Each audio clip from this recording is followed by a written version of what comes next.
नमस्कार दोस्तों, आइए हिंदी के सर्वनाम टॉपिक से संबंधित सभी प्रश्नों को हल करते हैं। आप लोग कॉपी पेन लेके बैठिएगा। कौन सा शब्द कौन सा सर्वनाम है यह इसमें मैं बताऊंगा और आप लोग लिखते जाइएगा। किस समूह में सभी प्रश्नवाचक हैं? ठीक है, प्रश्नवाचक सर्वनाम है। तो आंसर हो जाएगा पहला ही, कौन, क्या, किसने। इसमें सभी प्रश्नवाचक हैं। जो करेगा सो भरेगा रेखांकित शब्द कौन सा सर्वनाम है? तो आंसर हो जाएगा संबंधवाचक सर्वनाम।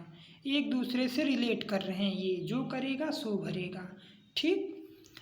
मुझे किस प्रकार का सर्वनाम है? इसको लिख लीजिएगा, उत्तम पुरुष। मुझे उत्तम पुरुष का सर्वनाम है। ठीक।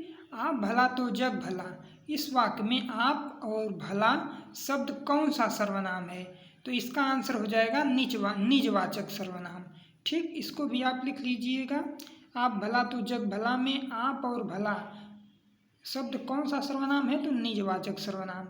मैं अपने आप वस्त्र साफ कर लेता हूँ, इस वाक्य में कौन सा सर्वनाम है? आंसर हो जाएगा निजवाचक। निज मतलब अपना, ठीक, खुद का, तो खुद में निज आ जाएगा। ठीक। अगला क्वेश्चन, वह आपके वहाँ ही चला गया, इस वाक्य में कौन सा सर्वनाम है?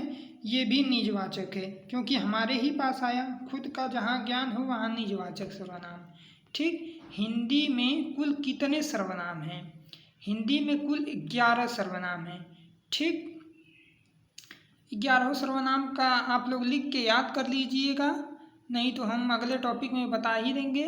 और कौन से सर्वनाम में कौन से शब्द आते हैं ये भी आप लोग याद कर लेंगे। ठीक। अगला क्वेश्चन देखते हैं, सर्वनाम के कुल कितने भेद होते हैं? आंसर हो जाएगा 6। मुख्य रूप से 6 होते हैं, और वैसे में देखा जाए तो हिंदी में कुल कितने सर्वनाम हैं? तो 11, मुख्य रूप से 6। ठीक। अगला क्वेश्चन होता है, निम्नलिखित में से कौन सा शब्द सर्वनाम है? तो आंसर हो जाएगा कौन। ठीक। ये प्रश्नवाचक सर्वनाम है। ठीक। कोई आ रहा है, इस वाक्य में कोई कौन सा सर्वनाम है? आंसर हो जाएगा अनिश्चयवाचक सर्वनाम। 11वां क्वेश्चन है, निम्नलिखित में से कौन सा शब्द अनिश्चयवाचक सर्वनाम है? तो आंसर हो जाएगा जो और वह, अनिश्चयवाचक सर्वनाम है। अगला क्वेश्चन, निम्नलिखित जोड़ों में से उत्तम पुरुष वाले जोड़ों की पहचान करिए। तो आंसर हो जाएगा मैं और हम। अगला क्वेश्चन, निम्नलिखित में से कौन सा सर्वनाम का भेद नहीं है? तो आंसर हो जाएगा इसका गुणवाचक। ठीक। तो दोस्तों, जो भी मैं सर्वनाम का नाम बता रहा हूँ कि यह शब्द किस सर्वनाम से रिलेट करता है, उसको आप लोग लिखते जाइएगा। ठीक है।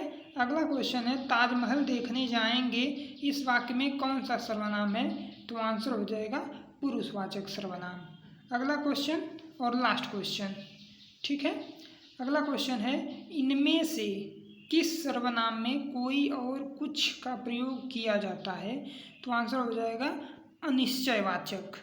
मतलब अनिश्चयवाचक जिसका निश्चित कुछ न हो, जैसे कोई कह दिया तो मतलब कोई भी हो सकता है, कुछ का मतलब कितना भी हो सकता है, थोड़ा सा और उससे ज़्यादा भी कुछ भी हो सकता है। तो ये अनिश्चितता का बोध कराता है। ठीक है दोस्तों, पूरी उम्मीद है कि जितने क्वेश्चंस मैं बताया हूँ उसमें कोई डाउट नहीं हुआ होगा, और अगर कोई डाउट है तो आप लोग कमेंट में ज़रूर बताएंगे। ठीक है। और जो जो सर्वनाम मैं बताया हूँ उसको आप लोग कॉपी में नोट कर लीजिएगा, और वीडियो अगर मैं तेज़ बता रहा हूँ तो उसको रोक करके उसको लिखिएगा कि यह कौन सा सर्वनाम है, तो उसको लिख लीजिएगा और उसको याद कर लीजिएगा।